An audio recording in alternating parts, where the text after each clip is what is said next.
नमस्कार मित्रों, मैं आपका अपना मित्र रिपुंजय तिवारी आपके संस्कृत जगत के इस चैनल में पुनः आपका स्वागत करता हूँ। मित्रों, आज हम लोग संस्कृत व्याकरण में माहेश्वर सूत्र के ऊपर चर्चा करने के लिए यहाँ उपस्थित है। तो माहेश्वर सूत्र क्या है, उसकी क्या व्यवस्थाएं हैं, संस्कृत व्याकरण की क्या क्या व्यवस्थाएं हैं, कैसे इन सारी चीज़ों को हम आसानी से समझ सकते हैं, जो कि आज के वर्तमान अवस्था को देखते हुए मैं ये समझ पा रहा हूँ कि मुख्यतः रूप से लोगों को परीक्षाओं में संस्कृत को लेकर के काफ़ी चिंताजनक स्थिति बन जाती है, जिसके लिए मैं आप सभी का सहयोग करने हेतु यह वीडियो आज मैं उपस्थित कर रहा हूँ। मित्रों, माहेश्वर सूत्र से हम लोग प्रारंभ करेंगे। तो संस्कृत व्याकरण, संस्कृत वह भाषा है जो कि बहुत संस्कार की गई भाषा है। संस्कार यानी पहले प्राचीन समय में बहुत सारी और भाषाएं थी, उनमें से कुछ भाषाओं को संस्कार किया गया, जिसमें से उन भाषाओं को परिष्कृत रूप को संस्कृत के रूप में हम पढ़ने लगे और उस समय से इसका प्रादुर्भाव हुआ जाना जाना। संस्काराणाम जन्यते इति संस्कृतः, भाषाओं में जिन भाषाओं में अपभ्रंशता या संस्कार रहित थे, उन सभी भाषाओं को मिला करके संस्कारवान भाषा जो थी, जिनको संस्कारित किया गया, वही भाषा संस्कृत है। मित्रों, संस्कृत व्याकरण अपने आप में बहुत ही मजबूत और सुदृढ़ व्याकरण है। और दूसरी भाषाओं के विषय में मैं तो और बहुत कुछ नहीं कह सकता, लेकिन संस्कृत के विषय में मैं आप लोगों को यह अवगत करा दूँ कि संस्कृत के जितने भी अनुवाद या और भी चीज़ें आप पढ़ते हैं, उन सभी में एक ही वस्तु वहाँ लागू होती है कि संस्कृत जितना महत्वपूर्ण और सुदृढ़ व्याकरण किसी का नहीं है। जैसे छोटा सा एक उदाहरण लेते हैं आंग्ल भाषा से, Ram climbs on the tree. Ram climbs on the tree. Hindi में ले लेते हैं राम पेड़ पर चढ़ता है। संस्कृत में ले लेते हैं रामः वृक्षे आरोहति। तो मित्रों, अब आप खुद इसको डिसाइड कर पाएंगे। हम इनमें से शब्दों को परिवर्तित करेंगे, शब्द यहाँ से वहाँ हम उठा करके रखेंगे, उसके बाद हमें यह देखने को मिलेगा कि क्या परिवर्तन, मूलभूत क्या परिवर्तन हो गया। जैसे Ram climbs on the tree था, तो वहाँ पे राम को आपने लास्ट में कर लेना है, लास्ट में। ट्री को पहले कर लेना है। Tree climbs on the Ram, that one is wrong, यानी यह गलत है, अशुद्ध हो जाता है। हिंदी में आते हैं, हिंदी में भी शब्दों का फेरबदल करने से अर्थों का परिवर्तन होता है। जैसे राम पेड़ पर चढ़ता है, पेड़ को आगे कर लिया, पेड़ राम पर जी। अभी संस्कृत में आते हैं रामः वृक्षे आरोहति, तो रामः वृक्षे आरोहति कर लिया, वृक्ष को आगे करते हैं, वृक्षे आरोहति रामः, आरोहति वृक्षे रामः। किधर से भी आप परिवर्तन करेंगे, आपको केवल और केवल शुद्धता ही दिखेगी। वाक्य कहीं से कहीं चले जाए, शब्द कहीं से कहीं परिवर्तित हो जाए, लेकिन वाक्य का जो अर्थ है वह केवल और केवल संस्कृत में यथावत रह जाता है। अन्य अन्य दूसरे भाषाओं में इसका परिवर्तन होना साधारण व्यवस्था होती है, साधारण माना। तो यह संस्कार की गई भाषा के विषय में हम लोग प्रवेश करते हैं। तो आज व्याकरण में हम सभी का प्रवेश होगा। मैंने काफ़ी इस पर ढूंढा है, काफ़ी इन सारी चीज़ों को मैंने महसूस किया हुआ है कि जो संस्कृत व्याकरण है, इसके आधार पर जो मुख्य है वह सबसे पहले सर्वप्रथम आता है, तो वह माहेश्वर सूत्र। और हर परीक्षा में इससे 2 या 3 नंबर के 4 नंबर तक के प्रश्न आ जाया करते हैं। तो माहेश्वर सूत्र क्या है, मैं आप लोगों को एक छोटा सा कोटेशन यहाँ पे कोट करना चाहूंगा।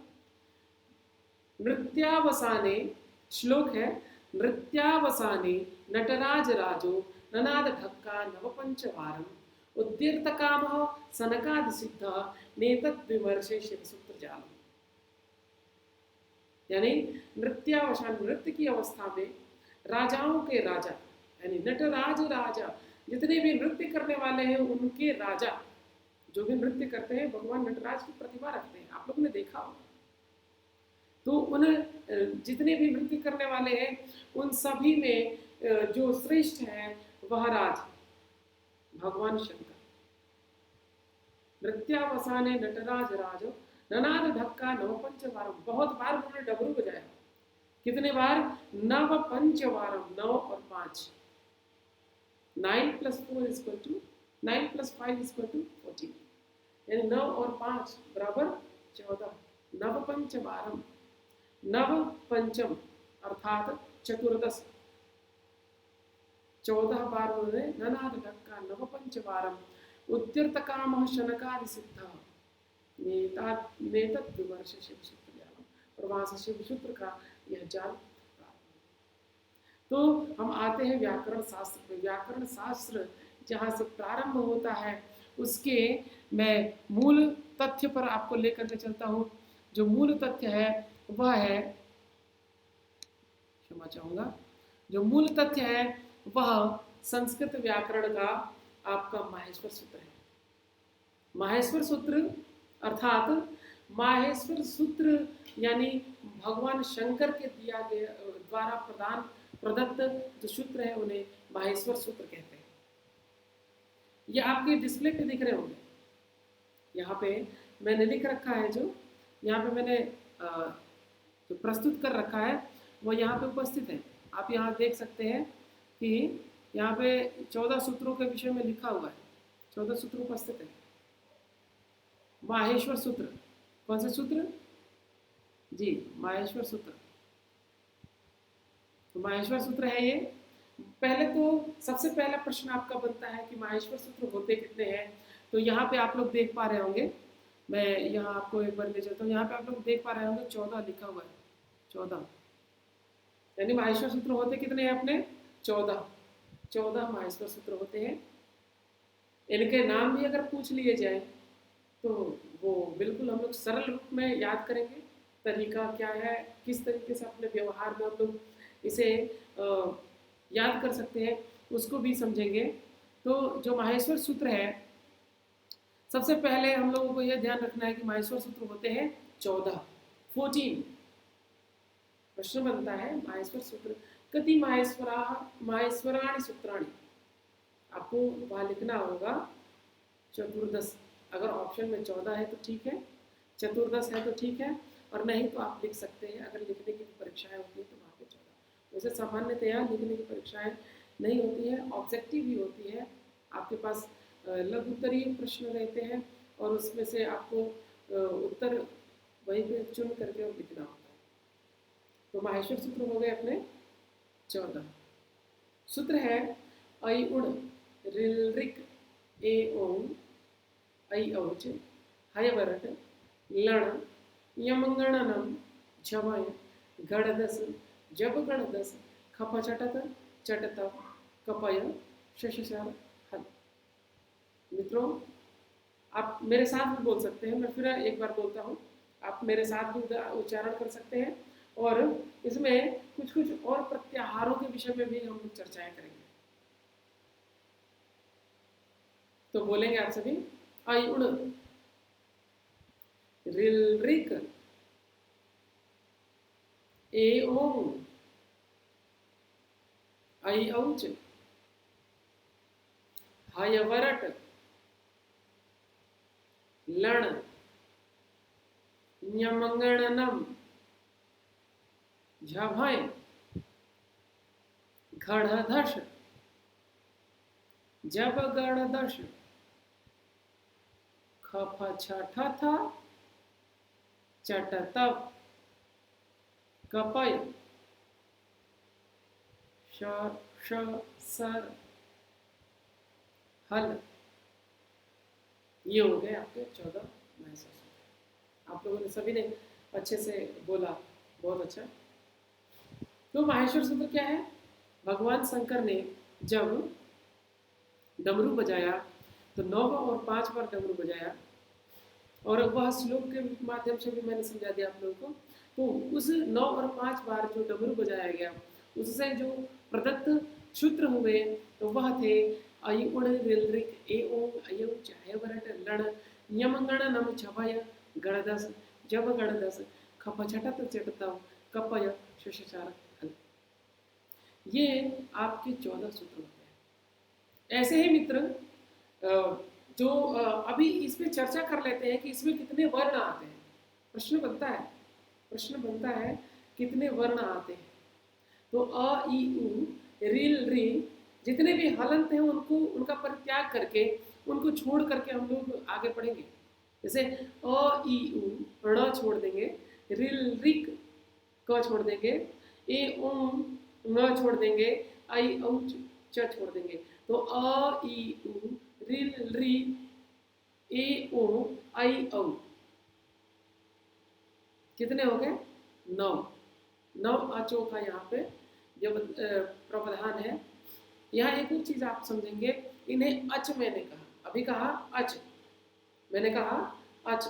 जी आप लोग देख पा रहे होंगे जो प्रथम सूत्र है, प्रथम सूत्र में लिखा हुआ है अई उड़, प्रथम सूत्र में लिखा है अई उड़, वहां पे अ दिया हुआ है अ।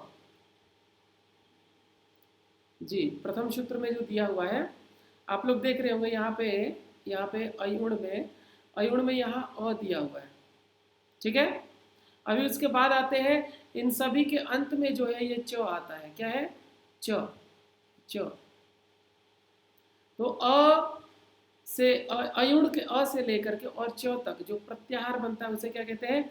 अच प्रत्याहार। क्या कहते हैं? अच। अच हो गया, प्रत्याहार क्या हो गया? अच। अच प्रत्याहार जिसमें नव आते हैं अ ई उ री री ए ओ आई औ।